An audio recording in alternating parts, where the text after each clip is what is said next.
I was sick. I had no idea that I was sick. See, my family is stereotypically blue collar, and I don't say that to be mean to my family or disparage blue collar workers. I just say it because, they didn't go to college, they didn't learn about mental health in schools, they didn't talk about it in our community, and my father believed that any problem that befell a man could be solved by rubbing mud on it.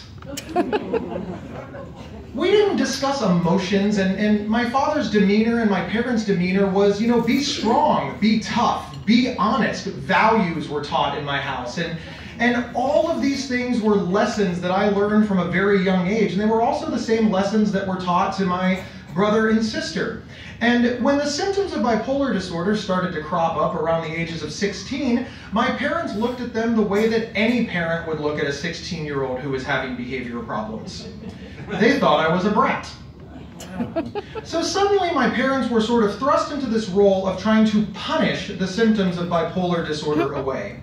So as I got sicker and acted out more, my parents got more discouraged and punished me more, and they told me to do well. And I wanted to do well. In my head, I was thinking every time they talked to me, okay, I didn't want to be a bad child. I wanted to be a good child. I don't have a tragic tale of how my parents hurt me. They didn't. I'm one of the few people that can stand up and say, my mom was all right, my dad was all right. I'm just an asshole. And wait, is swearing okay? No. I should have probably just...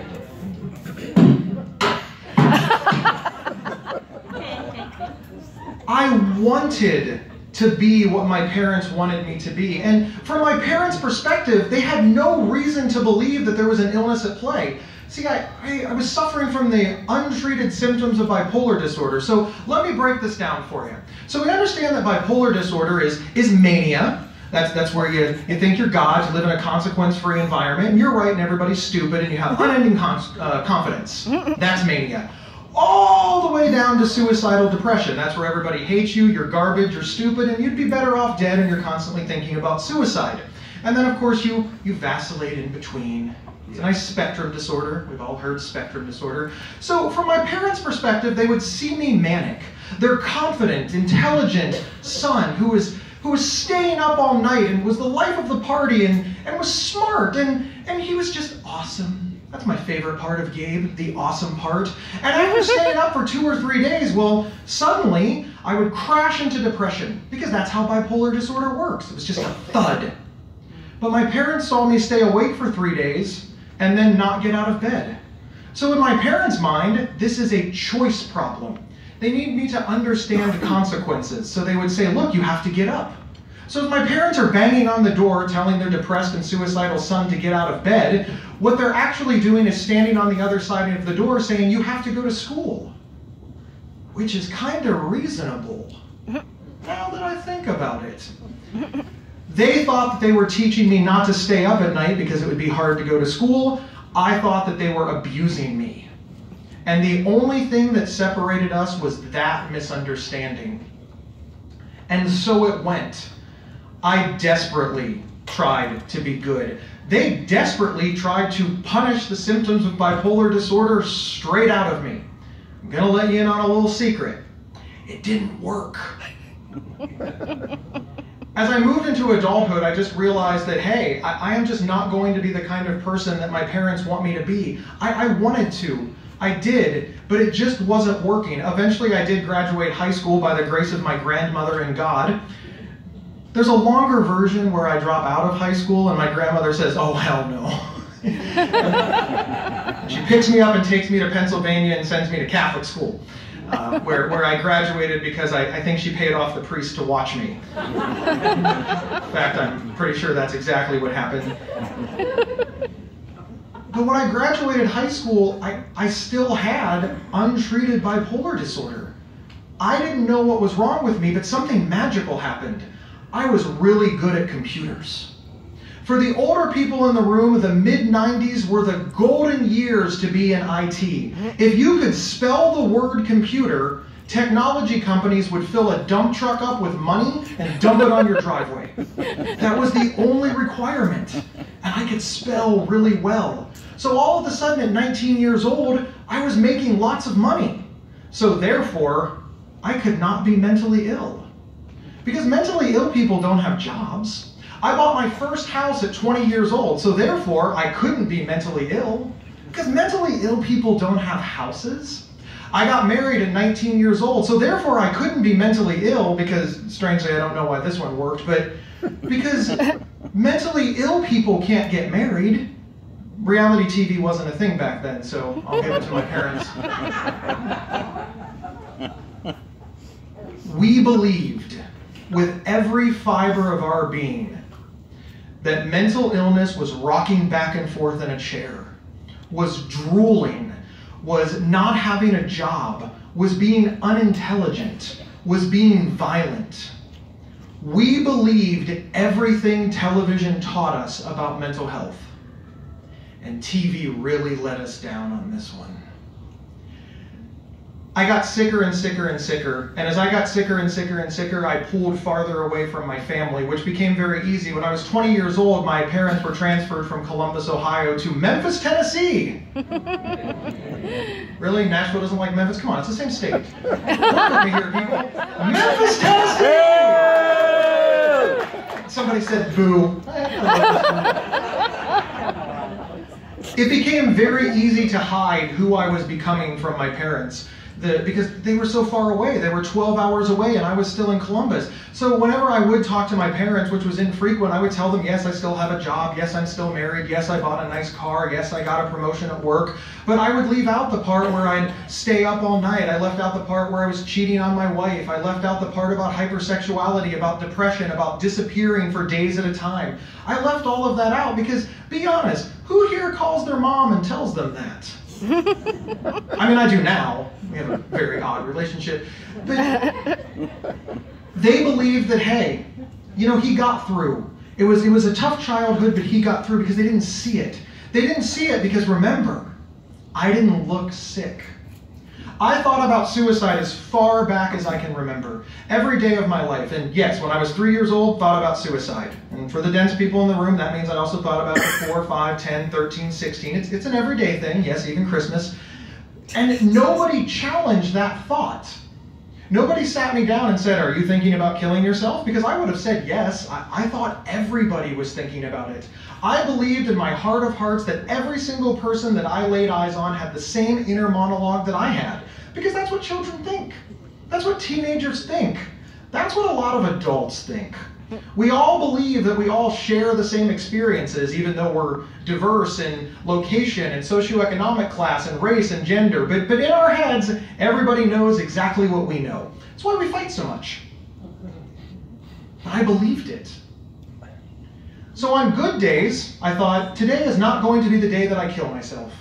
On bad days, I thought, no, maybe today's the day. I had a running pro and con list in my head because that's how the illness worked. I thought that suicide was a legitimate option. I knew that most people didn't kill themselves. I did understand this. I was intelligent. I could see it as I grew, but I just assumed that that's because they were better people. It's because they were better at life. It's because they made better choices. It's because they did the things that made their parents proud and I didn't. I was a bad person. And I believed this. And eventually it got to the point where at 25 years old, suicide became the option that I had. I was miserable. I was unhappy. My first wife left me because it turns out that women do not like to be married to untreated bipolars. You can laugh.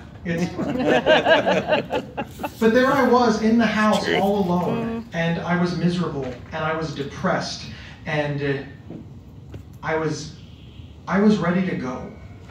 I'd had enough. And I thought about it long and hard, and I put together my suicide plan, and I owned this nice house, and I didn't want the house to be stigmatized in any way, so I rented an apartment in order to complete the act of suicide in it. The apartment that I lovingly refer to as my suicide apartment. And I called up the insurance company. I had life insurance, which was 3 times my salary, and I wanted that money to do some good after my death. And I called them up and I said, if somebody dies by suicide, do you still pay out? And they said, yes, as long as the policy has been in place for at least 18 months. Did the math, that checked, it was good. I printed it out, highlighted that, and sat it on the kitchen table. And I just started doing the work of what I wanted to happen after my death. And I thought long and hard about it, and I started to get excited because the world was going to be so much better as soon as I wasn't in it. My mother would be free, my grandmother would be happy, people would have money. The world was just going to improve dramatically as soon as I finished my task. And it was almost exhilarating because I was resigned to it because that was my option. A woman that I was casually dating at the time, and I say casually dating because this is a family show, recognized the symptoms of suicidality and bipolar disorder in me. And she walked up to me one day and she said, "Are you planning on killing yourself?" And I said, "Yes." It didn't strike me as an odd question because remember, I thought everybody was thinking about suicide. In fact, I was a little bit pleased because I thought, hey, I'm going to have some help. I can like give her the paperwork. I was a little bit worried that, maybe somebody wouldn't see it sitting on the kitchen table. So, in the few seconds before she freaked out, I actually thought, hey, I'm going to have some help. Did I mention she freaked out? Apparently answering yes to that question is not something that people are prepared for. But she understood mental illness. Her mother was a psychiatric nurse. She had gone to college and taken Psychology 101. She herself suffers from major depression, so she understood her own experiences. And she looked at me and she said, "Oh my God, we have to go to the hospital." And I looked at her and I said, "What? Why would we go to the hospital? I'm not sick." She said, "What do you mean you're not sick? You're planning on killing yourself." I'm like, yeah, made a rational choice. Did I mention the pro and con list? She said, no, we have to go to the emergency room right now. This is not okay. You are very sick. And I said, once again, I am not sick. She's smart. Very crafty, that one. And she looked at me and she said, "Okay, I'll tell you what. Here's what we're going to do. We'll get in the car, we'll drive to the emergency room, and we'll ask the doctor. The doctor will settle the bet of whether I'm right or you're right. And if you're right, I will buy you dinner at any restaurant in Columbus, Ohio." Well, even in my suicidal, delusional, and depressed state, I still had the overwhelming desire to win an argument.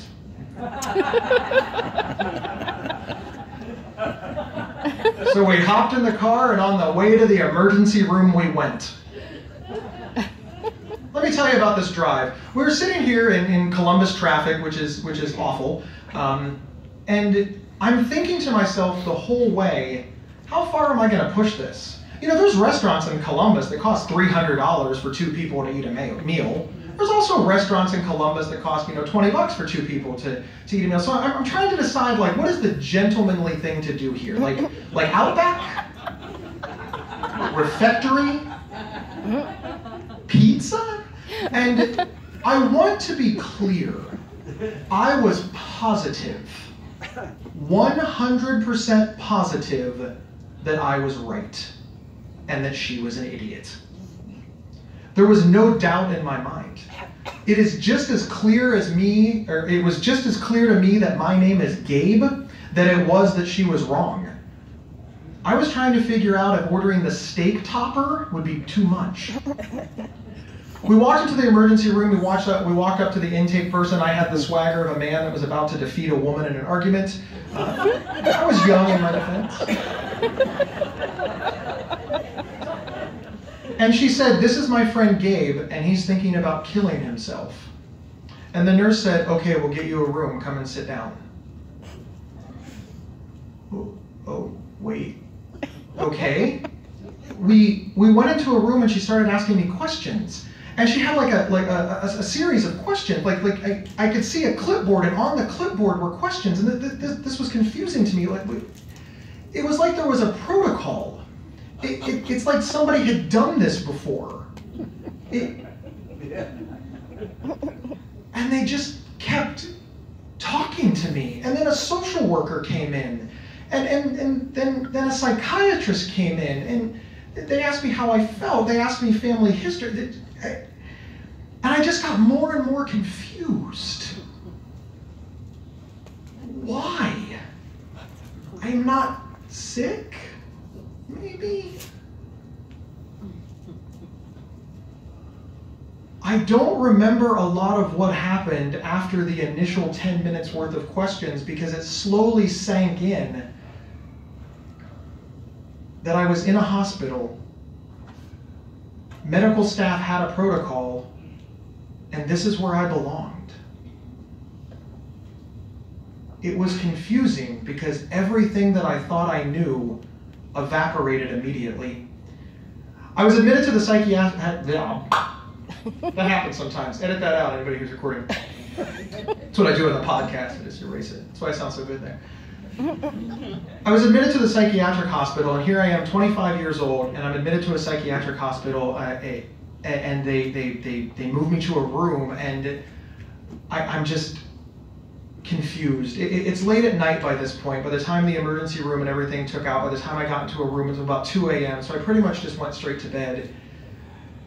And I woke up the next morning to a nurse trying to draw blood that took like 16 times, because redheads, we don't like to give up our blood. It's important to us. We like to keep it. And I just looked around and I thought, why am I here? I'm not crazy. I talked to a doctor that morning who diagnosed me with bipolar disorder, and upon hearing this, I only thought a couple of things. The first thing that I thought is I only knew one person who ever was diagnosed with bipolar disorder, and that was a gentleman named Kurt Cobain. He was the lead singer of Nirvana. For the millennials in the room, for the over 60 crowd, he was the lead singer of Nirvana. He was a famous musician. He was wealthy. He was rich. He was a once-in-a-generation talent. And he was diagnosed with the same illness that I was just diagnosed with, and he died by suicide. If this guy couldn't do it, what hope did I have? The next thing that I thought is, I am so glad they caught me before I hurt somebody. I really believed strongly in the all violence is caused by mental illness myth. And even though that I knew that I wasn't violent, and I never behaved violently, I was just positive at this point it was luck.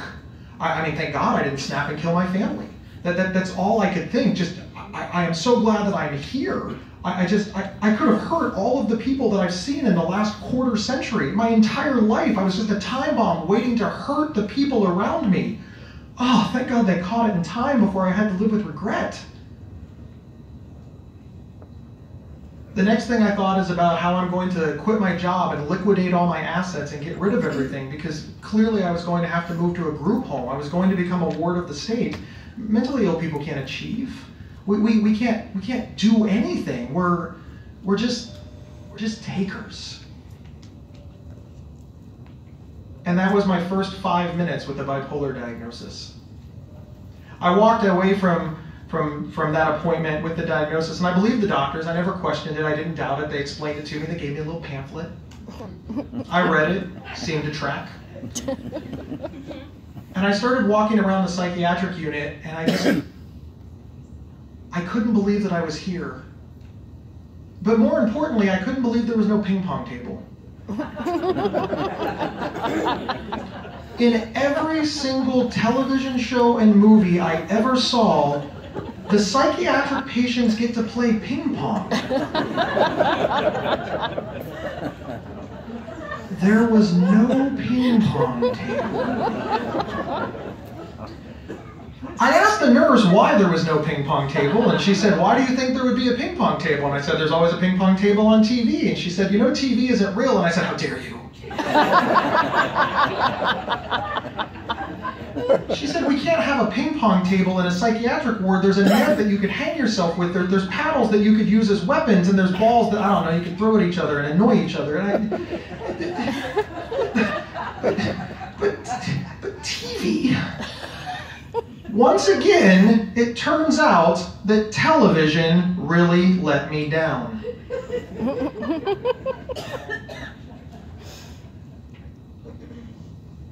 Later that evening, the young woman who brought me to the hospital came to visit me. And she came in and we sat down, and I said, "Well, you know, you were right."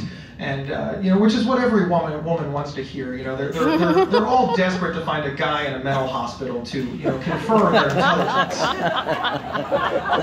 I believe I did a real service that day. Sure, she wouldn't have cared what I said. I think she was going to win that one.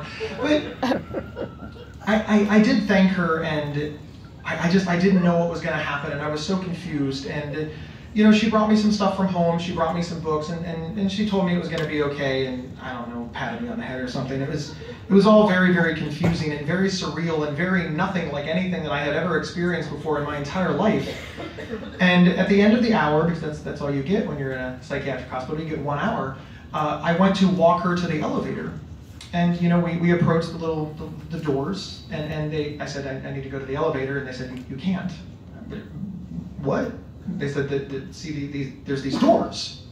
See, everybody else can go beyond the doors, you cannot go beyond the doors. I'm an American. I can walk through doors. I've done it before. Nothing bad happened. So I'm sorry. You're in a psychiatric hospital. You are locked on the ward. She can go through. I'm like, but I need to walk her to what? At 25 years old, I was imprisoned in a psychiatric ward and not free to move between an arbitrary designation set up, admittedly for my own safety, but it didn't feel like that at the time. Once again, world. I stayed in the psychiatric hospital for 3 days. I was let out at the end of my 72-hour hold, and I was confused, very confused. The same woman that dropped me off picked me up. She rode that winning of that argument for a very long time. It's hard to get over that one, and a lot of things started to happen. The first thing is that I got over relatively quickly in those 3 days this idea that all people with bipolar disorder were violent, because it turns out they're not. I started to realize that everything that I had learned on television was just straight up wrong, based on maybe a half-truth at best, but mostly dramatic and largely stupid. And I learned that all of the stuff that my family and my friends and the people around me and my community, and most importantly me, believed was just straight up incorrect. It wasn't even like misunderstood. It was just lies. It was just this kernel of, you have mental illness, and then this, so you're this. Because after all people with something are the same. Everybody that wears a hat thinks exactly the same from here on out. Yeah, it makes no sense, but we believed it. We all believed it. My parents were incredibly confused. They didn't know what to do. My mother was she's like, I didn't think that I was a bad mother. I was like, it turns out that one's a lie too. She's like, well, that's good, because I'm not a bad mom. I'm like, well, yeah, I didn't say that you were. She's like, are you sure? I'm like, what's happening here? Went around in a circle for a while. But we knew nothing. Nothing. In fact, nothing would have been like we would have been better off if we knew nothing. See, nothing is a foundation of which you can build from. We dug a hole. We had all these misconceptions that we first had to unlearn before we could get to nothing. And then from nothing we had to build. My parents in Memphis, Tennessee, called up the local emergency room, the psychiatric ward, and said, our son was just diagnosed with bipolar disorder, what do we do? The lady said, I am so sorry. And my mom's like, oh, okay, well, what do we do? And they're like, well, have you tried going to maybe like a psychologist, maybe get some therapy? My parents were like, okay, well, that's very odd. So they called up a therapist and said, my son was just diagnosed with bipolar disorder, what do we do? And the therapist said, you want to call NAMI. You want to call the National Alliance on Mental Illness and take a class called Family to Family. Woo! And my parents signed up for this class, and they took the class, and every week they'd call me up, and they're like, you're not going to believe this. You're not going to snap and kill a bunch of people. I'm like, thank God for week 4.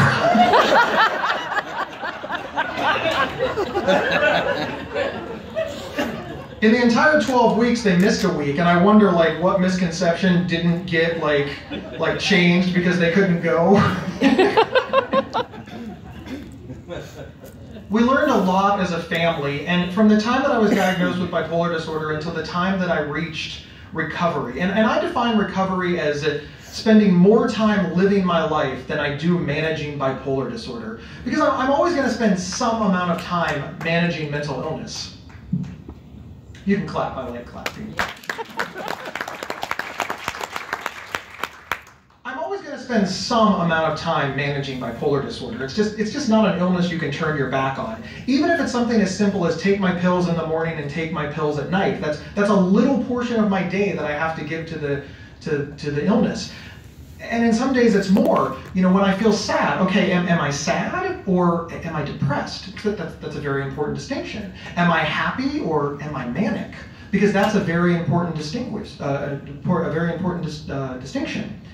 And every day I have to think about these in some small or some large way. I have medical bills that are ginormous. And this is my life. But I've managed to make it the tiniest part of my life to manage the illness. And that came after lots of hard work. It came after an inpatient hospitalizations, 2 outpatient hospitalizations, so many visits with the psychiatrist that I've lost count, years and years of therapy, so many uncomfortable and awkward conversations with family and friends. But I did it. I made it all the way through from diagnosis to recovery. And then I realized I have to do something with my life. I spent so much time managing mental illness that when it didn't take up my whole day anymore, I didn't have anything to do. My mom said, you know, NAMI, the N, it's my mother's logic, stands for national. So there's probably one in Columbus. I thought, well, you know, that logic tracks. All right, I'll give that one to you, Mom. So I opened up the phone book and I found the National Alliance of Mental Illness in Ohio. I called NAMI Ohio and I said, hello, my name is Gabe Howard. I'd like to volunteer. They said, we're the state agency. What can you do for us? And I said, I wasn't a good speecher then. And they said, well, why don't you see if you can volunteer on the local level for NAMI Franklin County? And I said, okay. So they shoved me over to NAMI Franklin County, and NAMI Franklin County said, we're doing this thing called a NAMI Walk. Can you raise money? And I said, I don't know. What do I have to do? And they said, you have to ask for money. I have been training for this my entire life. The very first year that I was involved with with NAMI Franklin County, I formed a team. I called it Gabe's Group. I grabbed all of my friends, and we were the #1 walk team in all of Franklin County. We raised the most money. It was so very exciting. I had just such an incredibly good time. With the most valuable portion was showing up on walk day. And I was standing in downtown Columbus with about 500 people, all proud to tell people that they had mental illness, to tell people that their families suffered from mental illness, to openly discuss it, to openly support. Nobody whispered. I didn't say, I have bipolar disorder. Oh, okay. I have bipolar. Shh. And I loved it. And after that event, they asked me the next year if I would be a team leader. It was like an extra role, apparently, for people that raise a lot of money. And I said, what do I have to do? And they said, well, at our kickoff luncheon, you have to give a speech. I'd never spoken publicly before, and I'd certainly never spoken publicly before about living with bipolar disorder. So I said, okay, I'll do it. That sounds like fun. And I did it. I stood up in front of a group about this size, actually, and I said, hello, my name is Gabe Howard, and I live with bipolar disorder. And over the next 10 minutes, I told a story, and I was terrible. I was absolutely terrible. It's my favorite story. I wrote my speech notes down, and when I was practicing, my friend said, look, you never make eye contact. You never look up. You're doing the whole speech like this. Hello, my name is Gabe Howard. I live with bipolar disorder and anxieties. Like, so you need to write yourself a little note that says, look up. You know, that makes sense. All right. So I walk in and I say, hello, my name is Gabe Howard. I live with bipolar disorder and anxiety. That was my very first speech, and to date, it was the first of only 2 standing ovations that I ever received. So apparently the endearing part of sucking at something motivates people to leap.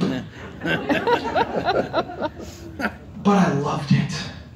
I loved every part about it. I loved the people that came up to me afterwards. I loved the people that I met before. I loved getting it off my chest. I loved being my authentic self in public. I loved being unafraid. I loved being not worried about the consequences. I loved the vulnerable and raw. I finally became the person I was before diagnosis again, unflinching and unafraid and powerful. It was just a different kind of powerful.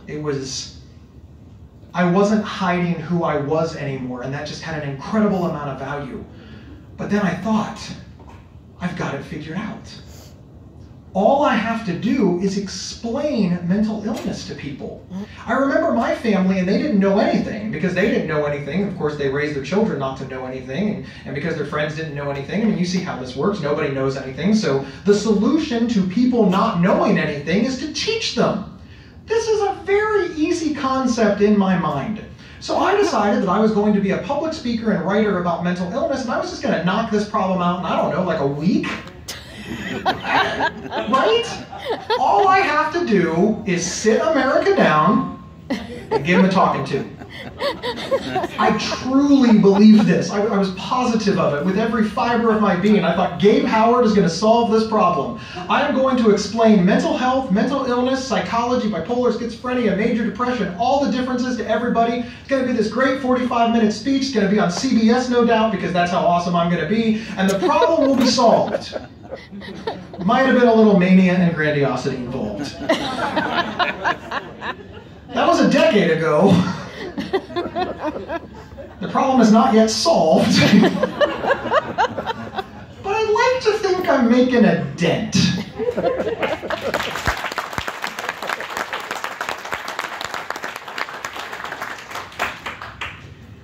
Eventually I realized this was going to be significantly harder than I thought, so I ramped up my game and I started writing more, I started speaking more, and eventually that evolved into an iTunes Top 10 podcast that I started a little over 2 years ago called the Psych Central Show Podcast. Who here has heard of it?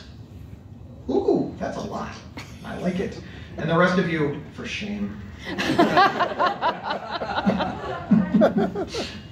Excellent. So I love telling this story. So for those that don't know, PsychCentral.com is the largest mental health website on the internet. It's dedicated just to the exploration of mental health, mental illness, and psychology. It's run by doctors. It has peer stories. It has just everything. You can find a white paper written by researchers all the way down to a personal, first-hand story. And I was writing for another website at the time, and the owner of that website gave me an award for my writing.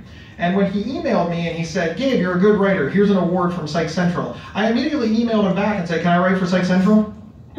He's like, "Well, you write for the competitor." And I was like, "I don't have to. I mean, what do you pay?" He's like, "We don't pay." I was like, this is not a good business model for me. So he said, "I'll tell you what, I'll let you write, 10 blogs, and if anybody reads them, I'll pay you." Well, people read them. People liked them. They did very, very well, and that 4 years ago began my relationship with Psych Central. And about once a month, I would email the owner of this site with an idea. And about once a month, the owner of the site would email me back and tell me no. But this was the dance we did. Then one day he emailed me and he said, "Hey, Psych Central would like to have a presence at the NAMI National Conference." This was about 2.5 years ago. And he said, "Would you be willing to go to NAMI National, set up a booth, answer questions about Psych Central, get this in people's hands?" And I said, "Sure, I would be more than happy to do it for $1,500. And all expenses paid. And I want to bring my wife." And he said, "Okay." So my wife and I went off to NAMI National, and we had a great time. And while I was there, somebody walked up to me and said, "I'd like to interview you for my podcast." And I said, "Why?" And he said, "Because of Psych Central." And I said, "Well, I'm not sure that I'm authorized to speak on behalf of Psych Central without permission from the owner." And he said, "Well, I'll tell you what, this is a friendly kind of deal. I will interview you, and then I will give you the file. You can email it to the owner, and if he approves of it, we will air it. If he doesn't approve of it, we will delete it and pretend that it never happened." He seemed like an honest person, so I said, "Okay."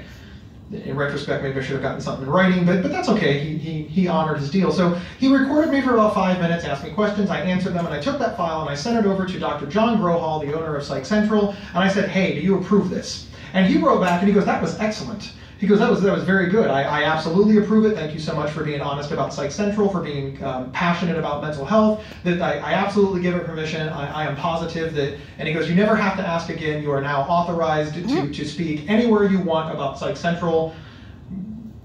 I was like, all right, I like this. So I wrote back, I said, hey, maybe we should have a podcast. And he wrote back, okay. That's pretty much it. Okay. I have never ran a podcast in my life.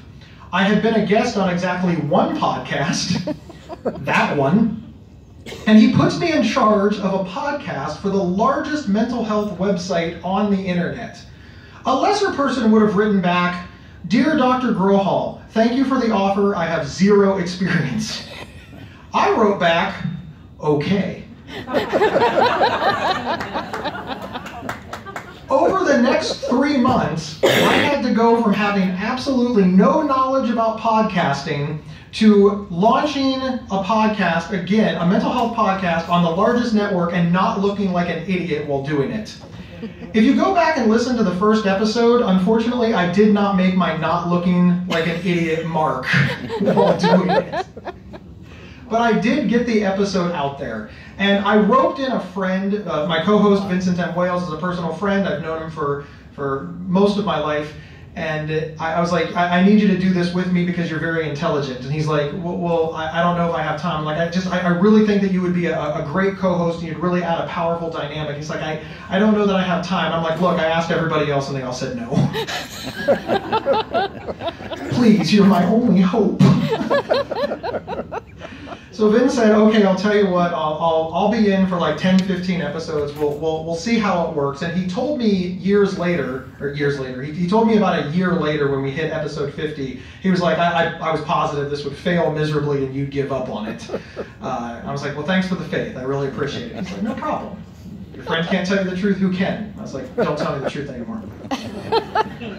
But we launched this podcast and we put it out in the world and we worked hard and we built everything ourselves from the ground up and we built it on Psych Central's massive network, reputation, support, and we used their leverage to get experts in the field to come in and explain mental illness, mental health, and psychology topics to lay people. Basically, the rule of thumb is if Gabe understands, anybody will. And people that talk too high, we dumb them down. And people that can't be dumbed down, you never hear the show because we cut them. And we edit out the fluff and we put it all in. And our goal is to take topics that people want to learn and put them in little 20, 25-minute sections and let people learn about things that they're not seeking out on their own, that they have interest in. And it's been an amazing experience because we have learned, me personally, not we, I have learned so much. I remember it was the 12th or 13th episode, we had an expert come in and talk about postpartum depression. And I was positive that I understood postpartum depression because, after all, middle-aged white man, I know everything.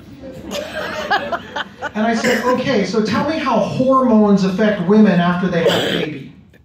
She said, that's not how it works. I said, wait, what? She said, no. And she said, men can have postpartum depression too.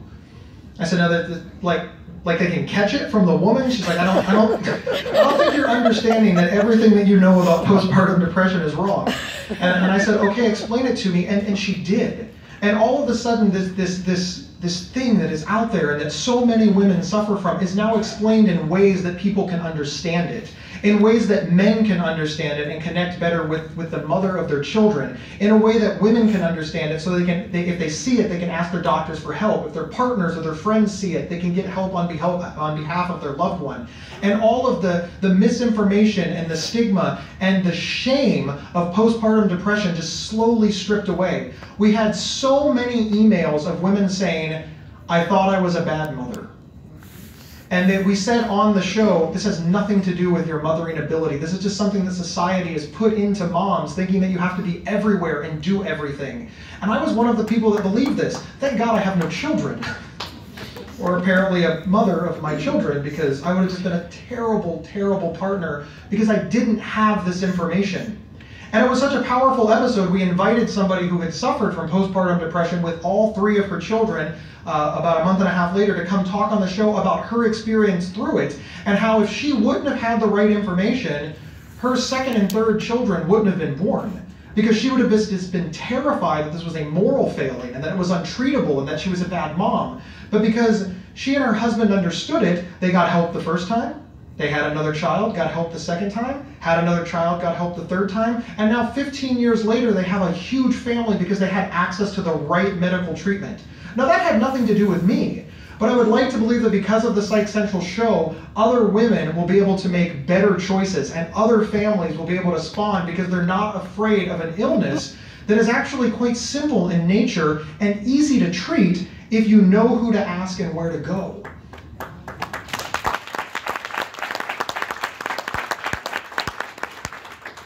It kind of sounds a lot like all mental illnesses, doesn't it?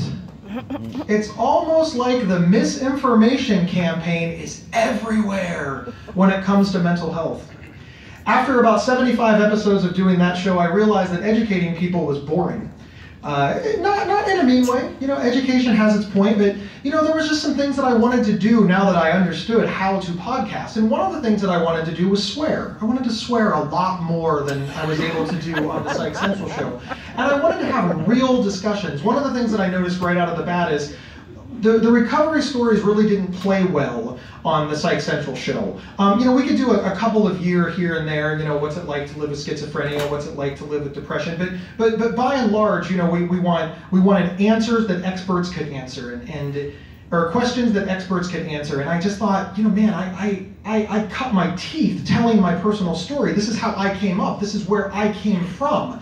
How can we get information into the hands of people suffering that don't know where to turn? They don't know that their experiences, as horrifying and sufferful as they may, is sufferful a word? As horrifying as they may be, are normal and part of the journey. How many people are judging themselves for the things that they did a year ago that actually most of us have done, we're just not talking about? So I worked very hard to start a podcast by mentally ill people, for mentally ill people, where we talk about everything. No holds barred. Everything bad that we did, every time we made our mothers cry, every mistake that we ever made, just an unrelenting look at the harsh reality of living with mental illness and how you can overcome it, and how you can be better than you once were, and how you can move forward. And I met this woman. Her name is Michelle Hammer. It's a fitting name. She lives with schizophrenia in New York City, and she's a riot. And we believe a lot of the same things. We believe that a lot of the discrimination and shame and stigma that befell us as people living with mental illness was just unreasonable. We also believe that it was unfair, and we also believe that it hindered our ability to be well. We also know that we are lucky. Michelle and I are lucky. We had good families. Not everybody does. We had health insurance. Not everybody does. We had money. Not everybody does. And we had people around us just as dedicated to us recovering from mental illness as we were. And that gave us hope. And we lived in cities that had resources. And people stood by us when frankly nobody should have stood by us. And because of all of those things, none of which we earned, by the way, I didn't earn my mom. I just kind of inherited her. I didn't earn my father. It was just luck.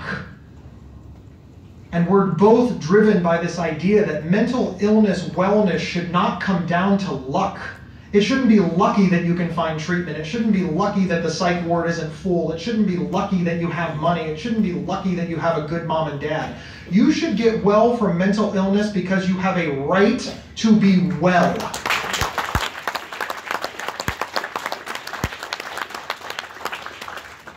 And Michelle and I decided that the best way that we can honor this is to start a podcast where there was lots of names, but the name that we finally agreed on was a bipolar, a schizophrenic, and a podcast, and we get together every week and we talk about a different topic. We talk about how to apologize. We talk about why apologizing is important. And we talk about why apologizing for an illness sucks. Because it sucks to have to apologize for something that you didn't mean to do, even though it's the right choice. We talk about all of the mistakes that we've made and how badly we feel about them and about the fact that they didn't define our life. We talk about that it takes 4 years to get well from bipolar and schizophrenia and major depression and schizoaffective disorder and all of these other things. We talk about how the phrase be med compliant and you'll be well is missing words. It's be the correct meds compliant and you'll be well. We talk about trial and error, we talk about failure, we talk about setbacks, and we talk about hope and recovery and the idea that you can be better tomorrow than you were yesterday, but you have to do it today.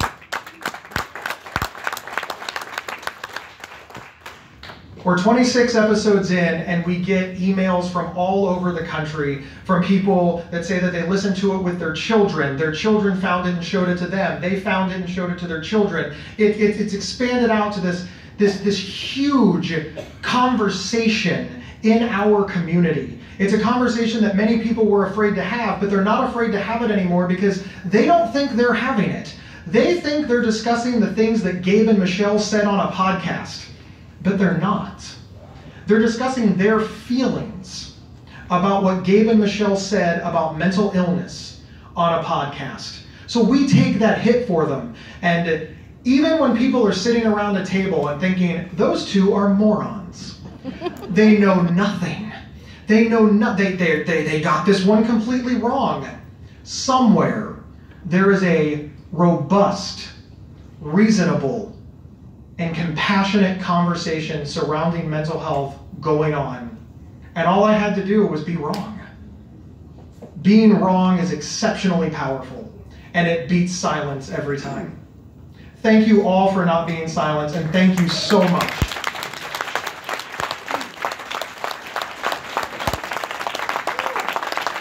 Number 3.